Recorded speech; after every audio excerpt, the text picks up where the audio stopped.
The fourth chapter called Jnana Karma Sannyasa Yoga is not an easy chapter.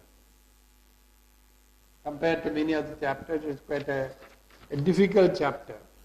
So, imam vivasvade yogam proktavan aham avyayam. So, imam avyayam yogam vivasvate proktavan aham. I taught this eternal yoga, eternal teaching, to Vivaswan. Vivaswan is the sun god. Vivaswan manave praha. He taught it to Manu. Manu taught it to Ikshvaku. Manu Ikshvakave Abhravi. So he is giving us the parampara. I told you. One of the great saving factors of our culture has been we have had this almost unbroken Guru Shishya parampara from the Vedic days onwards. At every point in history, some great spiritual master or a prophet, an avatar comes and they have revived this religion, which has not happened in the case of the other religions.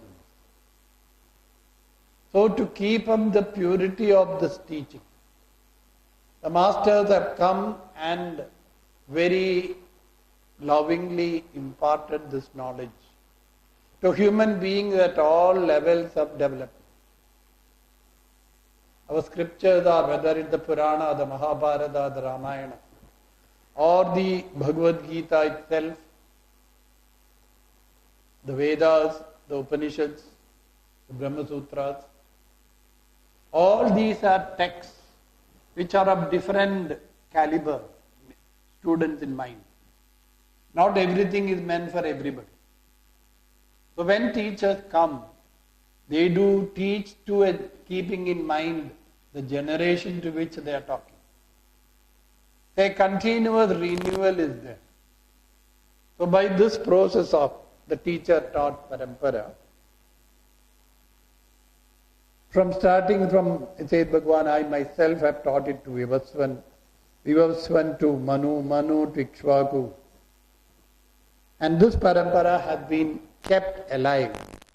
And even today, when you learn the scripture, they will always ask you, learn from a living tradition. The parampara is there. The teacher taught a living tradition.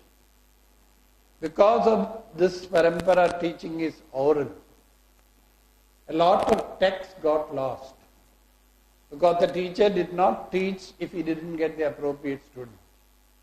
So that particular branch or particular section, as it were, of these ancient texts died with the teacher because he didn't have a disciple. So the teachers always used to be very careful to see they prepare at least one or two students, like Veda Vyasa and his 4 disciples, to whom he taught the 4 Vedas, so that it doesn't get lost. So through the oral tradition, that is, teacher speaking, the student hearing.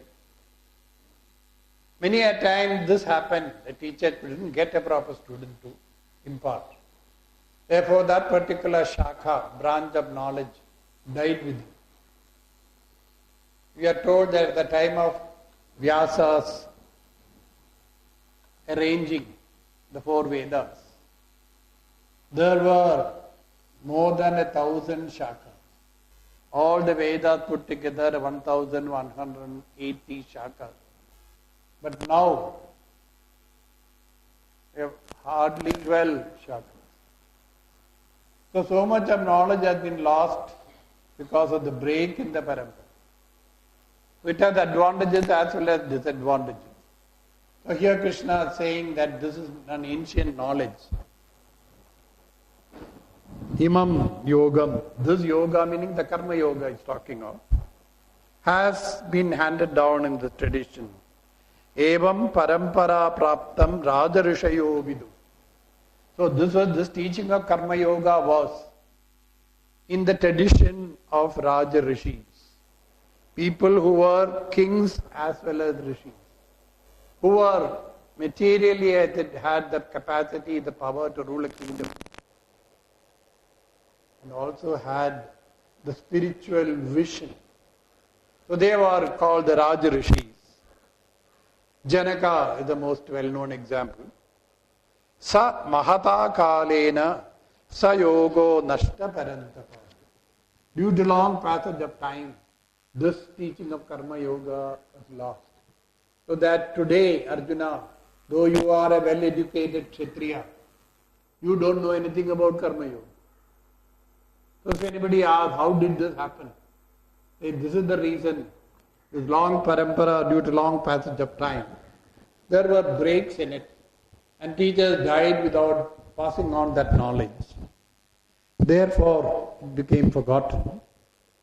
Sa evayam maya te adya yoga prokta. So, ayam puratanaha yoga. Maya adya prokta. I have spoken to you now that ancient knowledge. So, it is not anything new, my special invention like. Krishna is saying it is the ancient knowledge. So, even an avatara had to quote the authority of the tradition. He cannot say, no, this is my special discovery. The parampara has to be there. So since what was known since the ancient times, I am teaching it to you, I am reviving that karma yoga because it has been forgotten. Bhaktosi me sakha cheti rahasyam kedaduttamam. So this great secret, I am revealing it to you because you are very much devoted to me. You are a very close friend of mine and you are in this dire trouble now situation. So in order to help you to get out of this quagmire that you have got into, I am forced to teach this ancient teaching, how karma can be converted into yoga. How Pravritti can become a Nivritti marg. Pravritti means that marga which gets you more and more caught up in the whirlpool of samsara. Punarapi jananam, punarapi maranam, punarapi janani jatare shayanam. Endlessly it can go on. So this is called the Pravritti marg. So by teaching karma yoga, Bhagawan is reviving this ancient wisdom which taught us how to convert karma as yoga. A spiritual discipline, ordinary actions can be converted into a spiritual discipline. I am teaching you rahasyam hedaduttamam. This was not taught that easily available. It was considered a great rahasya, secret. It was not one and all taught by the teacher. They were very selective in their choosing of students to impart this knowledge. Now I find that you are the ideal now. See, Arjuna did not come to the battlefield of Kurukshetra ready to listen to Krishna's spiritual discourse. He came there to fight a battle. He had no spiritual aim at that life. That way, he was not a mumukshu at all. But this external situation and challenge, making Arjuna completely break down and turn to his own brother-in-law and ask him, please accept me as a disciple, please teach me. Shishyasteham mam tvam prapannam shadhi. So it is this external challenge which created this inner conflict and disintegration in Arjuna's personality. And therefore, Krishna was, you can say, called upon to give him the higher wisdom, which alone could get him out of this state of mental anguish. Arjuna was in a state of great anguish. What shall I do? Shall I fight this battle? Kill Bhishma and Drona? I may get a kingdom, but what sort of a kingdom? Is it proper for me to fight these people? Duryodhanadi are no doubt atatayinaha. Rogues and rascals are the highest order. And Dharmashastra gives me the power to eliminate them. Atatayina mayantam hanya deva avicarayan. Without a second thought, it says finish him up. Dharma Shastra say that. But still, for me, these are my kith and kin. No doubt they are bad people. They have tortured us so much. Still, Swajanam. So that I and mine, that I have to kill these my own people, was acting like a wail or a scream. Arjuna's vision becomes clouded. He forgets his commitment to dharma as a Kshatriya. Krishna had said in the second chapter, any Kshatriya who gets an opportunity to fight in a battle like this should consider himself lucky, fortunate. Not everybody gets a chance to fight in this dharma yuddha like this. You got it as the most important battle in your life. And here by weeping and mourning you are messing it up. You are a fortunate Kshatriya who got this chance. Show your true mettle, show your commitment to dharma, in spite of the fact that you have to fight against your own cousins. That you are truly committed to dharma, that you will not allow adharma to continue. Even if Bhishma and Drona were there on the opposite side. Arjuna, this is a chance for you to show. Otherwise people will say that you are a coward, you ran away out of fear. Bhayad ranad uparatam mamsyante tvam maharata. Do you want to be called a coward? They will tell such bad stories about you, Arjuna's stories will be there. Avachyavadamsya bahun vadishyati. They will say such vulgar things about you. I leave it to your imagination. Can you bear that? I'm sure you will be tempted to commit suicide. Instead of that, why don't you die gloriously? Fighting for dharma, protecting dharma in a dharma yuddha. So, to convert this karma as a spiritual discipline, karma eva yogaha karma yoga. Action itself is a means for spiritual evolution, to convert the pravritti marga into a nivritti marga. That is what I have been teaching these ancients. Now I am teaching it to you. So when Bhagawan said that I taught it to Vivaswan, Arjuna becomes totally confused. And so he asked in the verse, Arjuna uvacha aparam bhavado janma. Your birth is much later. Param janma vivasvada. And Vivaswan lived thousands of years ago. What sort of a statement are you making? Kathamedad vijaniyam tvam adau proktavaniti. How can I understand that you taught it in the beginning? What are you saying? It's totally ununderstandable. You are my contemporary. Vivaswan lived thousands of years ago. And you say you taught to Vivaswan? Who are you? See, from this question, it is very clear that till now Arjuna did not know that Krishna was an avatar. So having lived and moved with him so closely as a friend, as a brother-in-law, still Arjuna did not know Krishna was an avatar. First and foremost, it becomes clear it is not easy to locate an avatar.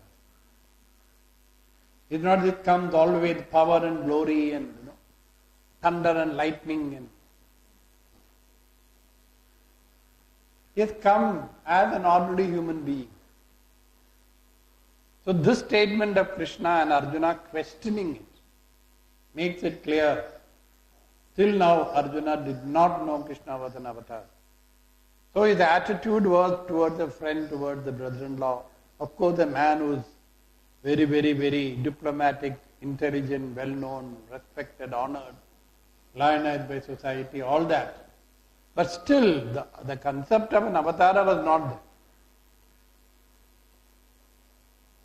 So Arjuna has been drawn and brought up in a religious tradition where this idea was never there.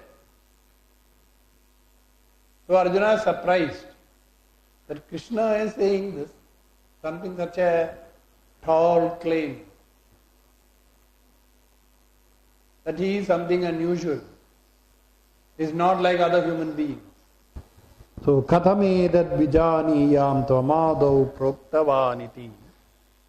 So Bhagavan now starts replying, Bahuni me vyatitani janmani tavacharjuna tani aham sarvani veda natvam veta parantapa. Many births of yours as well as mine have passed. Vyatitani. Tanis aham sarvani veda. I know about all of them. Natvam veta parantapa. So the doctrine of rebirth is invoked here. And as well as the possibility that we can come to know about the past birth, or at least some exceptional people. That Bhagavan knew, Krishna knew about it. Arjuna did not know. So it is possible to attain a certain amount of knowledge about our past birth and actions there, in a way linking it up with our present condition and state of affairs of our life. So you don't know, I know. So that is the first level of argument, one can say, reply. One thing more, he says in the next verse. So who is he? Who is Krishna?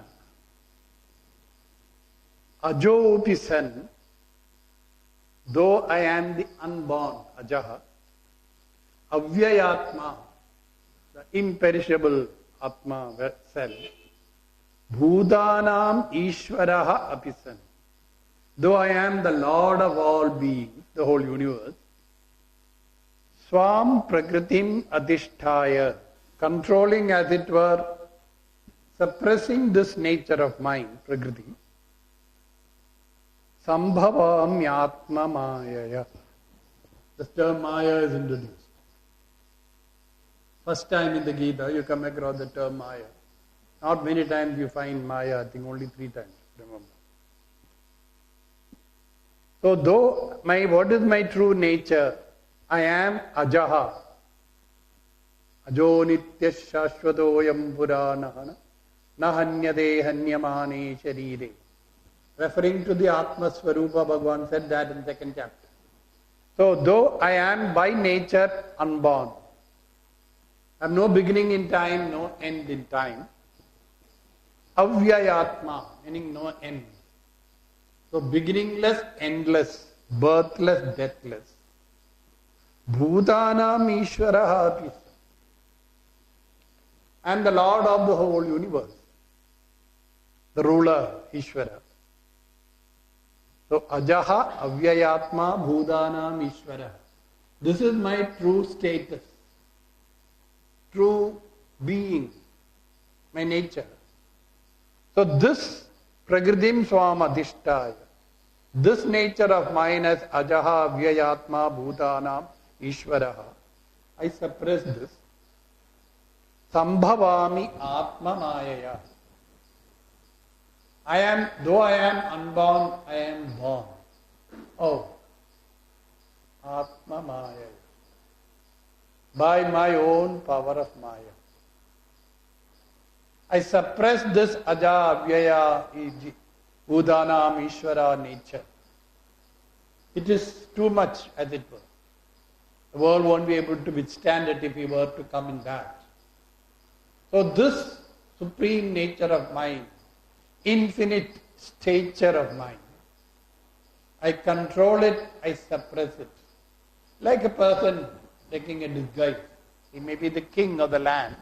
He goes about the kingdom incognito, wearing maybe a beggar's dress. So my kingship is suppressed. And in that place I am projecting another identity. So Atma Mayaya Swam Prakritim Adhisthaya Aham Sambhavami. So my birth is due to Maya. I'm essentially birthless. Meaning because I was never born. I'm deathless, Avyayatma. But when I take the human form, there is a birthday, you talk about a Jayanti. And the death day also. If that birth is there. Jadasya dhruvo mrityu. Mrityu also has to be there. So Krishna was born on September 30th, 3000 BC, let us say. It's supposed to have lived for 108 years. So this is how the doctrine of avatara is introduced. Who is it that descends? Avataranam means to come down. From the Darwinian viewpoint, all of us are avatars. They come down from the trees. So as the unborn, how can I have birth? I appear to have birth. So as a Jayanti is there, a Janma Divasa is there. We celebrate a party and eat well.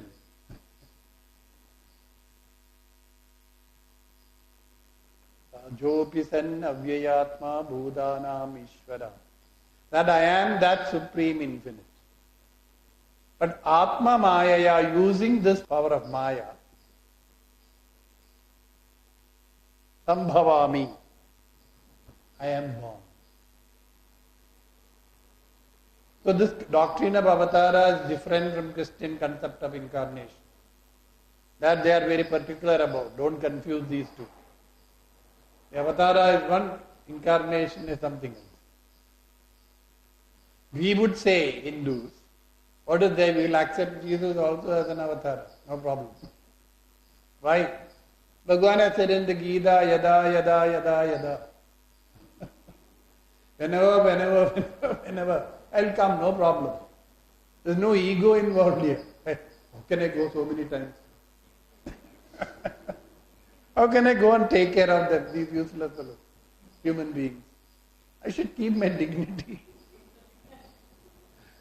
Human beings do such things. But the Lord has no such ego. Whenever required, He says, I will come. So it is the number of avataras, how many? We'll say 10. Then Bhagavata somewhere will say 23.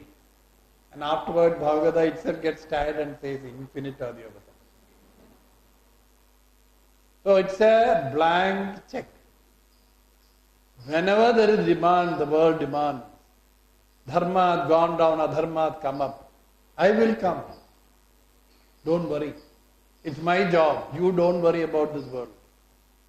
What is happening to the world? God has gone to sleep. Every day when you open the newspaper and read the sensational news, everybody thinks, my God, I wish I don't want to read the paper. Some people are telling. It's all bad news. Frightens you. What is happening? And the end of it, they say, what is God doing? He's not even looking after this world. Has He become so powerless? And scientists are there, God is a delusion. Richard Dawkins, a famous biologist, has written a very interesting book called The God Delusion. So maybe that is true, there is no God. So already there is no God, you try to improve the world. You are saying there is no God. So He is not coming down, there is nobody to come down. So at least why don't you lift up yourself by yourself? Become a better human being. Educate people better, give them some values. Have very, very, very, very strict rules for corruption, etc. Things may improve. They say, no. I can't do it alone. And who is supposed to do that? So avataranam, the coming down, it's out of the sweet own will of the divine. That's why when someone went to Ramana Maharshi and asked during the beginning of 1940s, the World War II was going on and Hitler was marching triumphantly across Europe. Somebody went to Bhagawan and asked him, Sir, what is happening? The world is going to the dogs. What is God doing? So Ramana Maharshi asked him, did you create this world? He said, no. Then how is it your problem? You didn't create the world. Whoever created the world will take care of it. Nobody has given you the responsibility also. No. Then, no, I am suffering from existential anguish. People are becoming so disillusioned about humans and religion and progress and all that. They were suffering from a great anguish. But we thought we have progressed and advanced, and what is this? A person like Hitler getting away with not murder, massacre, and we are not able to do anything. And there is not one individual. 42 times that man, somebody attempted to kill him. And he escaped. I'm told 41 attempts were there on Hitler's life during his reign. All that were escaped. So you start feeling maybe there is some other power behind all. Nobody goes scot free like that. 41 times. And is it that people are so spineless? They can't stand up to him. And they're such an ordinary person, funny looking person. And nothing so impressive about the personality. And nobody could stand up to him. So Ishvara, the Lord, the ruler, the controller. What is Ishvara doing? The world is going to the dogs. Maybe God has gone to sleep. Become too tired, become an old man. A new God we need. How can that infinite become the finite? And how can this finite deal with this infinite universe?